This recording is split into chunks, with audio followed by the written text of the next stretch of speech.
I believe every human being in life, once you are created, must have chosen a path to go.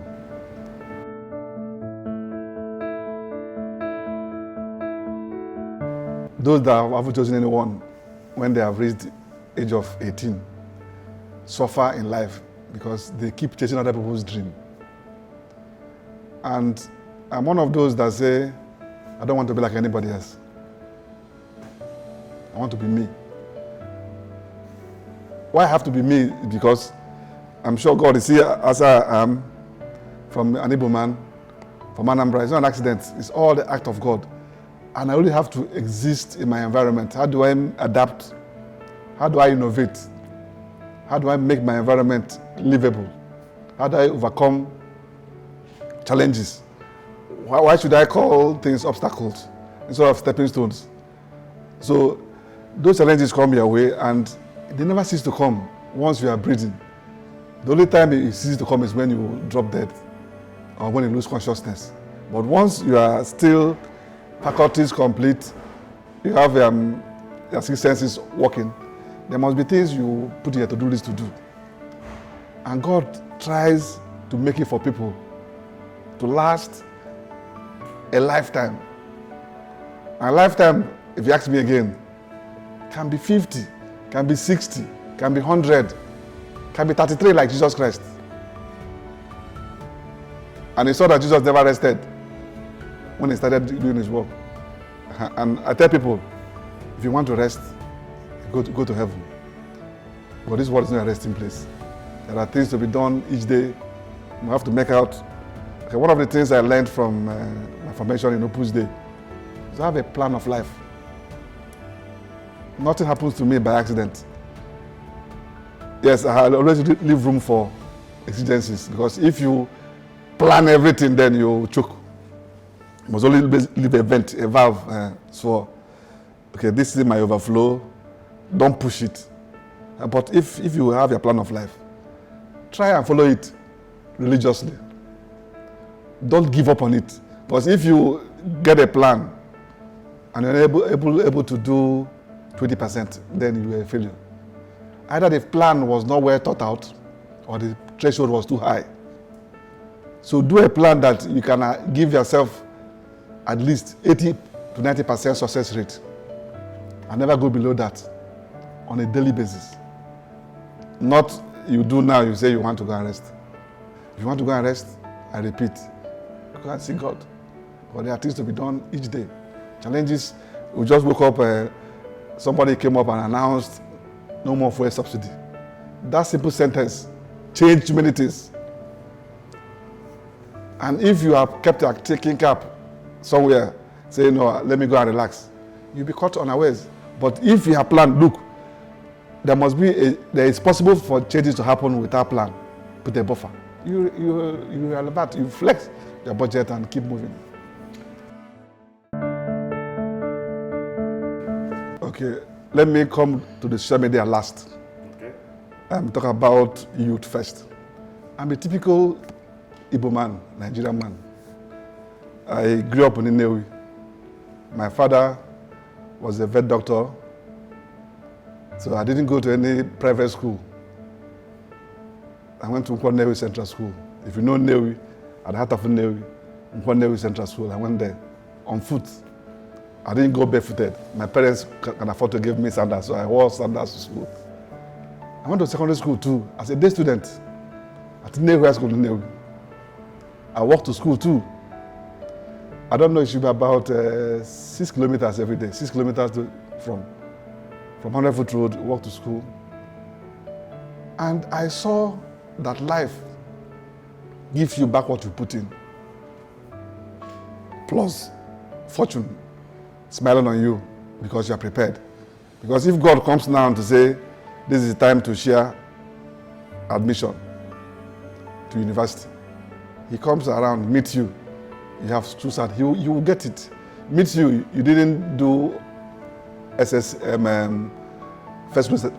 living certificate. He will jump you because you're not ready. So you have to be prepared first, and then fortune will smile on you. So we pass through all those rudiments as Then in Nnewi, I would sell spare parts, go to the market, help my friend AC Mosu keep record of his spare parts, come back from school, earn my plate of Okafor and rice from school. Work there till 5 p.m., 6 p.m. before I go home. So you see, that training, that rudiment, knowing that value of money, dignity of labor, and then going to university. I wasn't carried away by seeing my mates jumping out from secondary school, year 1, year 2, year 3. Many of them, the attrition rate was high. Attrition in Nnewi going to school was high because it was fashionable to go to spare parts, make money so fast. But I was not ready for quick money. I felt that I needed to go to university. I left Nnewi, went to university. The best in my class in 1988, you can ask them, Nnewi School old boys. Entered university straight from Nnewi to University of Calabar. Still went there, strove with my mates, came out the best in my department too. So you see that if you say somebody is successful, the success we see now is somebody you will see from nowhere. Suddenly is a billionaire. That is not sustainable. And that is why our system, our country cannot go forward with things like that. This morning I was going through a book by Chinua Achebe, The Trouble with Nigeria. The Trouble with Nigeria, go and read that book. Written since 1983. The problems of Chinua Achebe, may so rest in peace, is still there. One of them, he said there's nothing wrong with Nigeria. Nothing wrong with our air, with our individuals. One of the things that struck me there was, he said, when Murtala Muhammad took over in 1975, the next morning, all the civil servants was at their desks by 7 in the morning. Before they used to say, hold up, Lagos. Because the right leader comes to office, people will change. Nigerians that will jump the queue in Nigeria, once they enter London, all of them will queue to enter bus. But tribalism, one of the things that came out there too, that book says, that one of the things about Nigeria is that their common hatred for the Igbo man. Still there. That problem is that time, 1983, almost 40 years now, is still what is happening today. Igbos are being chased around everywhere. So the social media is for the now and the future. Government is very wise trying to legislate on AI, artificial intelligence, because if you leave it, nobody knows. Very soon you might see human beings who might not be human beings really. Might be aliens that have been created digitally and create confusion. So I believe that it is important to moderate what goes out there and to take particular attention in forming our youths. Let them not just get junk. I believe that they should regulate the social media better than they're doing now. So that you don't just see anything without being verified, you just post the same stories. It takes a lot of work to do, but I think that needs to be done.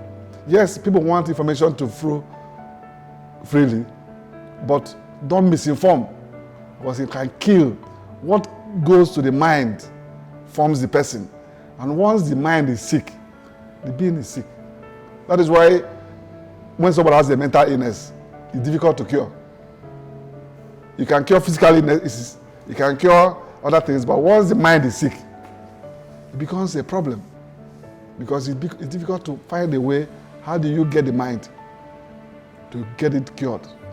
Psychotherapy and other things is very difficult to achieve. So I believe that the church is doing the right thing to maintain a good place in social media.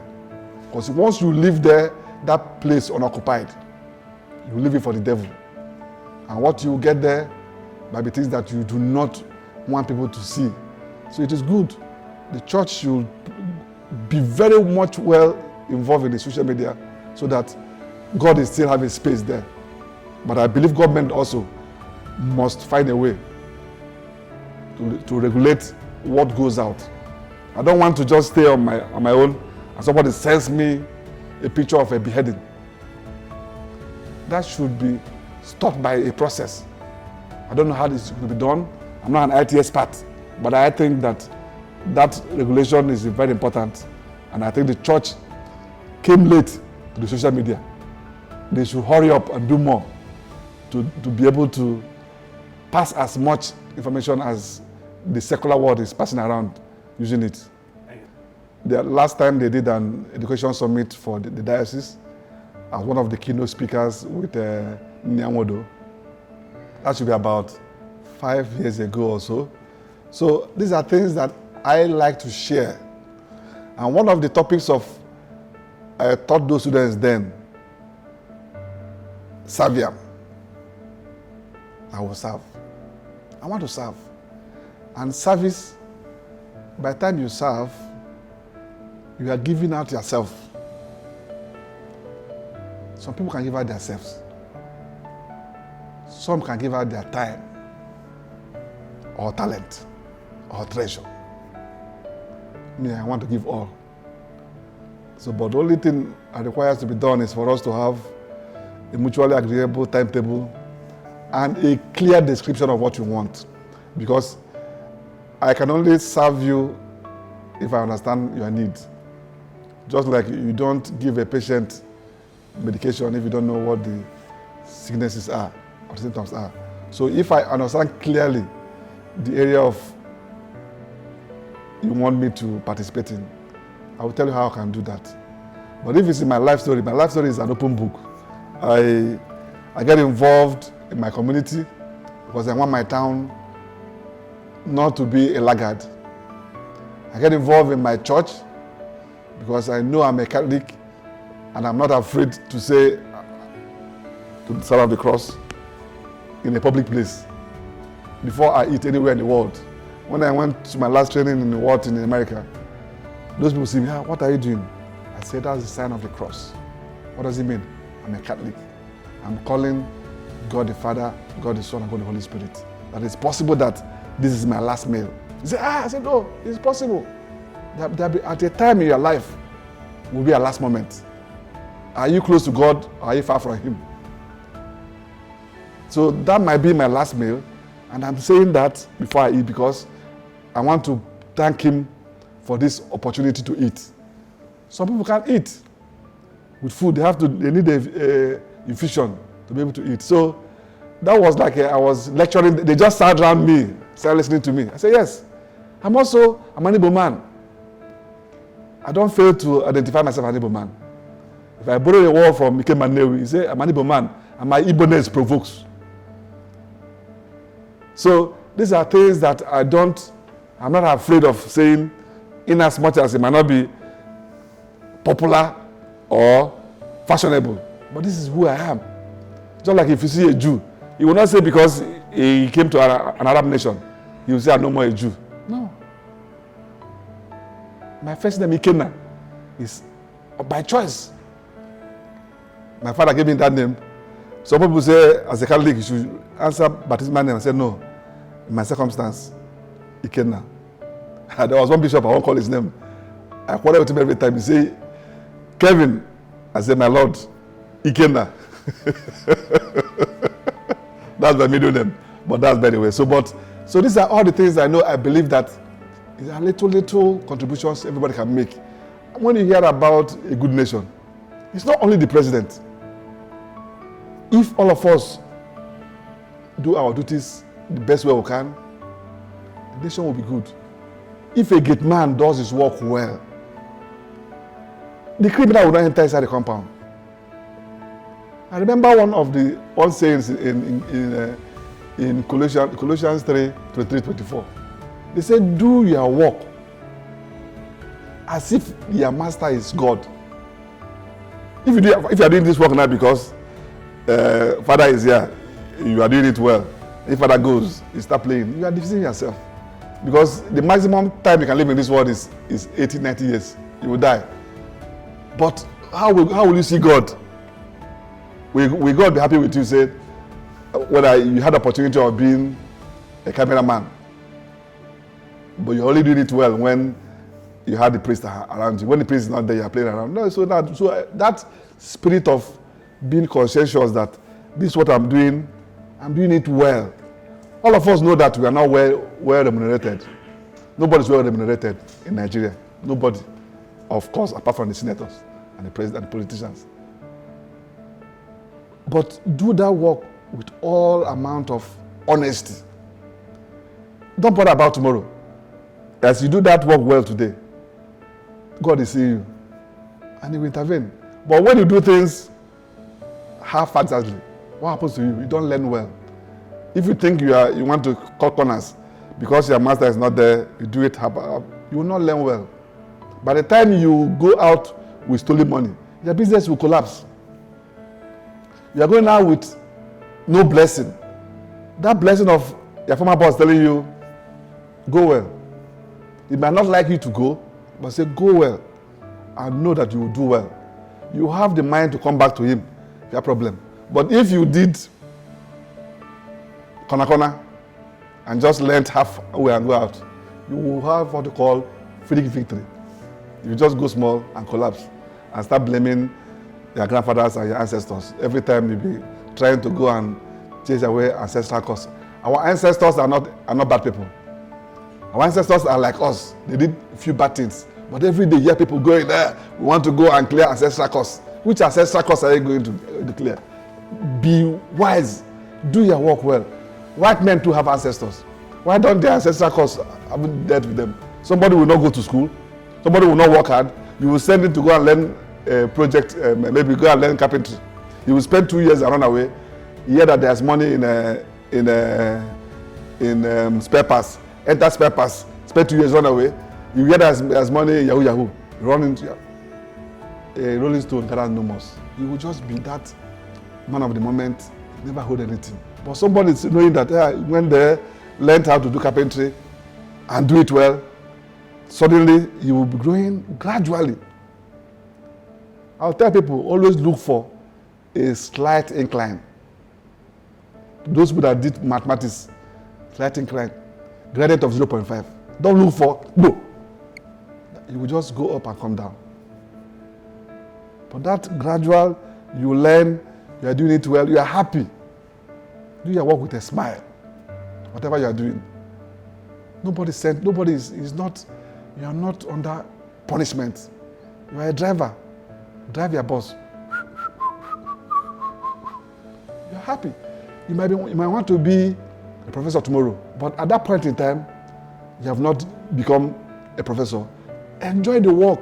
When the man remembers you, you say, oh, when I had John as my driver, that was the best that happened to me. And you see yourself growing step by step, step by step, step by step, step by step.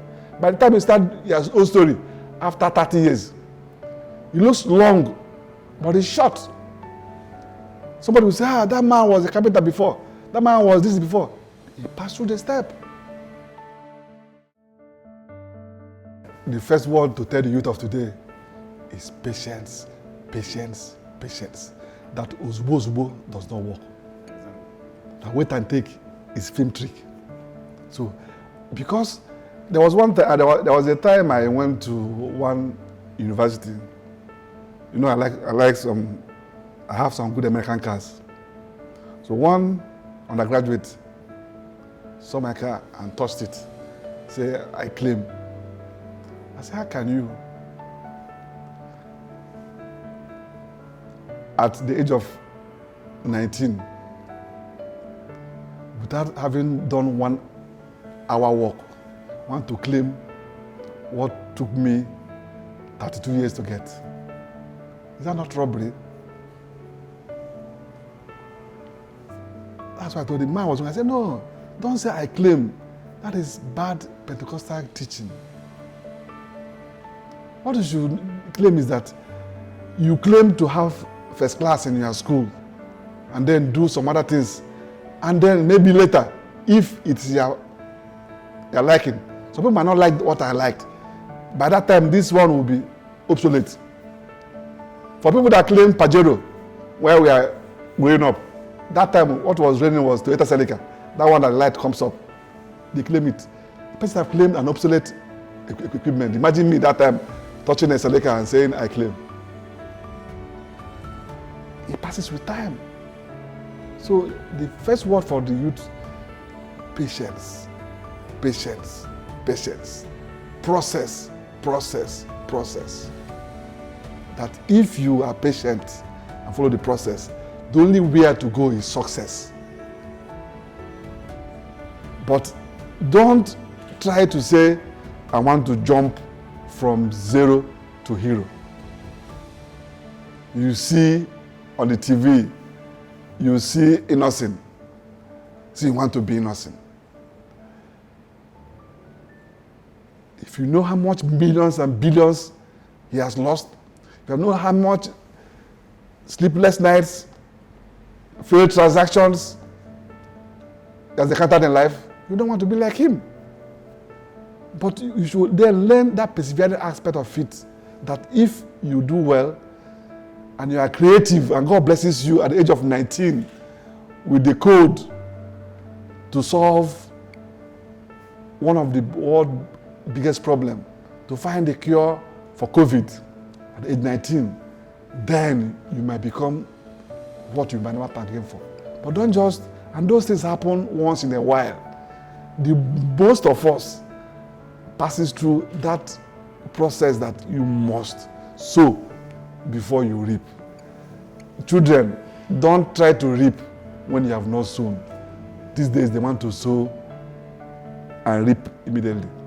It's not possible. That is the first word. That is the first word. It starts from the church. When you come to church and tell your parishioners, believe today there must not be sickness. That's not true. Because people have to be sick. But people have to take medication when you get sick. So it is for us to teach that, yes, problem might come, but there are procedures to handle those problems. So that, because when you teach them that there are no problems, a problem comes, that's where they start losing hope. That's where they start going to other things. But if you keep telling them, look, these things are not just, the world is not a straight line. There must be suffering. One of the words I tell people, suffering is very good. You know what it does for you? It gives you experience. It gives you purification. It cleanses you. So that when you get to the next level, if you remember that suffering you used to pass your ICANN, for me, you passed that exam, what you used to do tender, you understand that the joy of success will become lasting.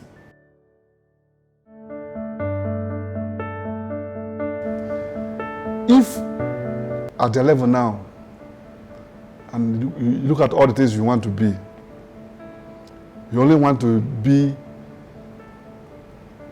Cardinal Baleke, you're unrealistic. You know why?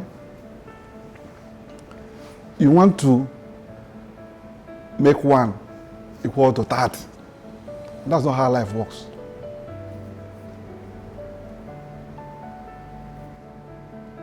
You have to know, you have to learn to wake up in the morning and leave yourself, first of all, to destiny. The sense of abandonment is very important. What causes stress in life is, I cannot stop rain from falling now. And I'm getting my head worked up. Why is it raining? I am constrained by space and time as a human being to take certain things and take it like that. It's raining. The best I can do, if I must go out, is to get an umbrella. But better still, wait for the rain to finish. That is why I emphasize that virtue of patience. And then trying to plan what you have to be in life, the plan of life. My plan of life, I want to make heaven. I plan whatever I want to do church-centric.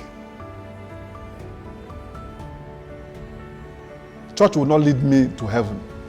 My behavior will lead me to heaven. But I will learn from the church, because church has the body of teaching that can direct me. I might not be looking at the priest, because the priest is like a human being like me. But the church has enough material that can direct me to the right path, I would then do that. And that's why I said earlier, don't make unrealistic budgets. If I wake up in the morning now and say, I want to be Nigerian's president, I put it in my plan for 1 year, I require mental assessment. Because I didn't run for election, I'm not a member of any political party. There's a president on ground, and you're waiting for the president. Do you think that is reasonable? It's not a reasonable thought process. If it's in my plan, it's not a reasonable thought process. That should be out of my plan.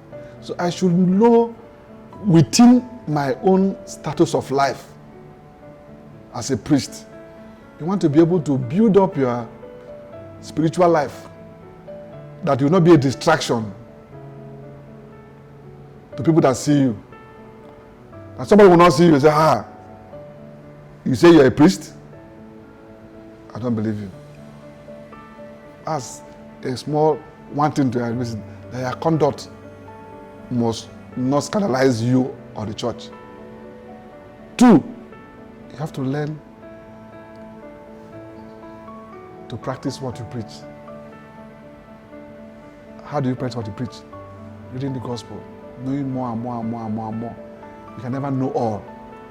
You can know by seeing, know more by reading. So when you go to give homily, somebody is going home.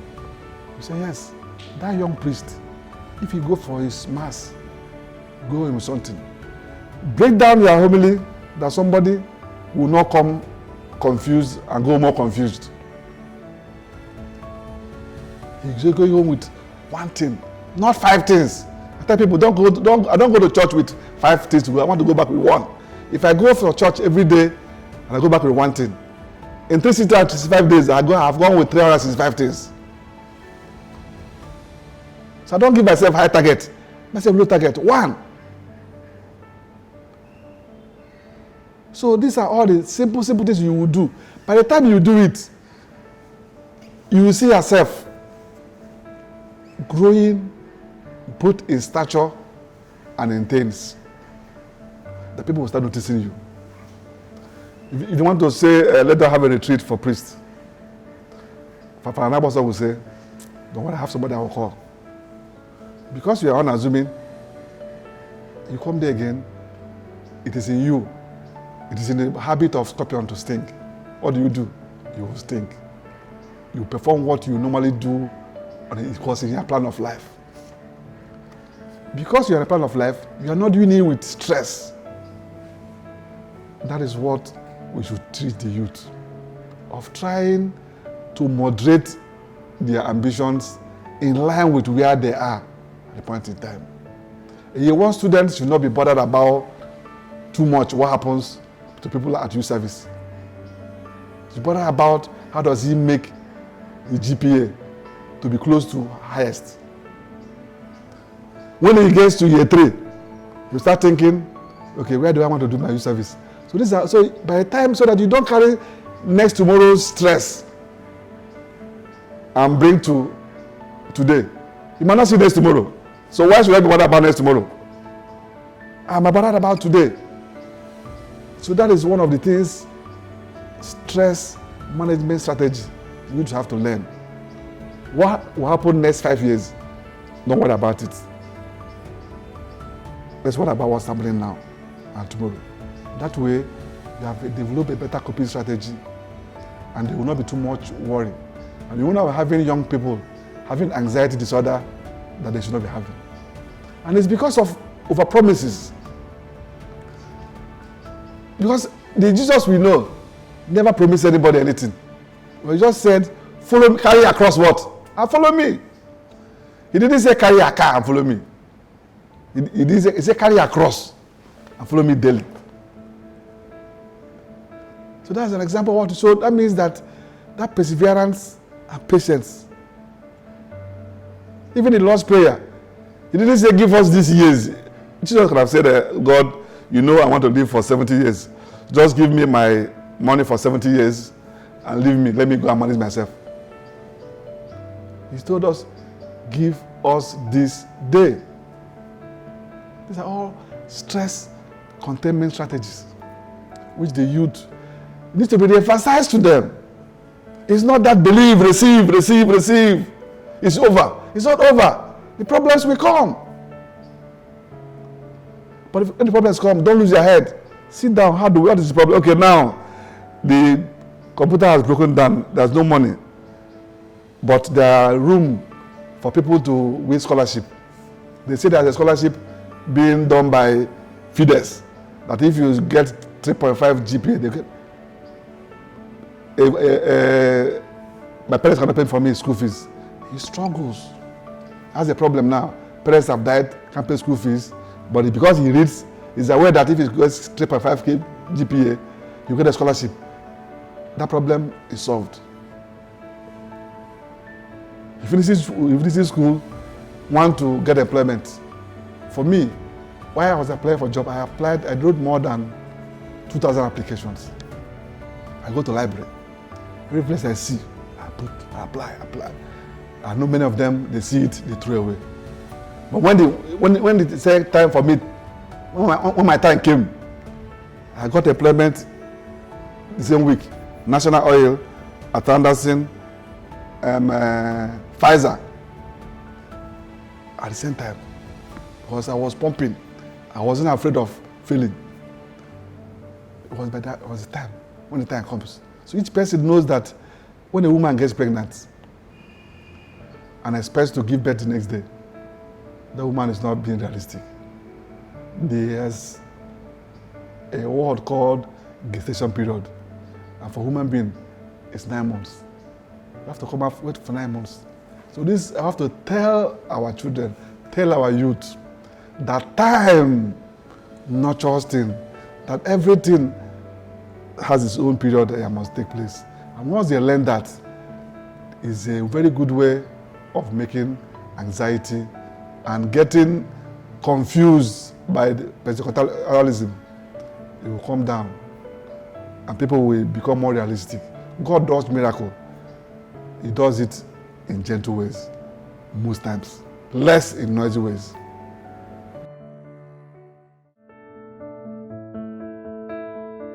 I read, I just told you what I'm reading now, Trouble Nigeria by Chinua Achebe.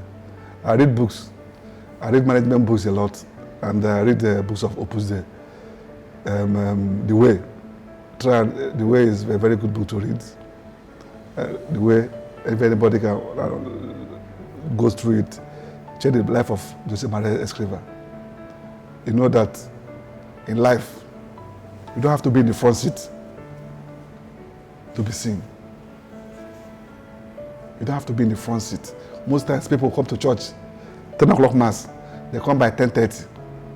They will go from the back of the pew because he thinks he's royal goddess. You walk into lack of humility. Lack of humility. He came to church when the priest is at the altar already. Humility is tell you, go to the nearest pew, nearest to the door. Because you are distracting, and by the time you pass somebody, it's a reflex action. These are all small little things the society needs to learn and make a good society. So it's not, I don't expect big changes. I expect small changes. Those small changes add up. So when somebody knows that if he comes to church by 10:15 and the church is already on, mass is already on, common sense, without anybody prompting, it says nearest seat, sit down and apologize to whoever you distracted. Of course, God knows that He will forgive you if you ask for it. So don't think now that, okay, I have a special seat because I am youth leader. So you start coming. It's distraction. And I will betide you if you are the person, somebody whose salvation will be on that day. You are the person that God will ask. On 17th of January 2001, you made John miss my word. God help you what you answer to God. So that's just what it is. Okay. First of all, I do sports. I understand that for a human being to function well, you have to be well physically. You have to be well spiritually. You have to be well mentally. And for my physical health, I play tennis and I play golf. And I have a gym in my house. As my part of my life, as I said earlier, once I've brought out my time for church mass, I try to attend daily mass. For some, at the beginning it was very difficult to achieve, but now it's natural. It's as easy to me as breathing. It's no more a problem for me now to say I go for mass every day. Same way I plan for going for mass, I plan for the sports I will do on that day. If it's a day I have to play golf, I will schedule it. So what am I trying to say? Is for every youth to bring out his time or her time to plan. When you fail to plan, you plan to fail. So if you don't consciously say, I want to do 5 minutes walk, 10 minutes walk, you might never do it. But if you plan it and don't do it, it will stare you in the face and say, look, I didn't do well yesterday. So they must spend time to say, find a sport they will like, might be football, might be squash, might be whatever. But you must make sure your heart is being exercised a little so that you don't get sicknesses that you can avoid. So that must be a conscious effort to planning exercise regimen. For me, I play golf now and tennis. I try to do jogging when I can, but I'm still not there. As I said too, I need to also lose weight to make sure I'm as fit as I should be. Perfection is a journey, not a destination.